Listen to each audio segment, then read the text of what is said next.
मुझे किसी को एक्सप्लेन करने की जरूरत नहीं है। मैं 3 साल पहले एक्सप्लेन करता, मैंने नहीं किया क्योंकि वो मेरी जात की बात थी। लेकिन आज जब मैं देख रहा हूं कि एक तरफ ये पोजीशन है, दूसरी तरफ ये पोजीशन है और सूरत हाल यहां तक जा रही है, तो मैंने ये फैसला किया कि मैं पीटीआई को खैराबाद कहता हूं। Wish you good luck Khan साहब। मेरे लिए सियासत कोई इंटरेस्ट, कोई अहमियत अब नहीं रहेगी। सियासत हम किसके लिए कर रहे हैं, किस चीज़ के लिए कर रहे हैं? मेरा ताल्लुक उधर वज़ीरिस्तान से।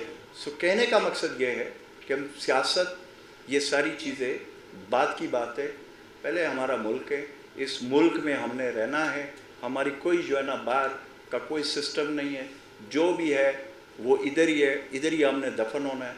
तो इस मुल्क के हवाले से मैं खुदारा फिर आखिर में ये रिक्वेस्ट करता हूँ, खुदारा इस मुल्क पे रहम करे, सारे मिलकर इस मुल्क पे रहम करें। और ये हालात इस मुल्क के बहुत आगे ख़राब तरफ जा रहे हैं जो हमें नज़र आ रहा है।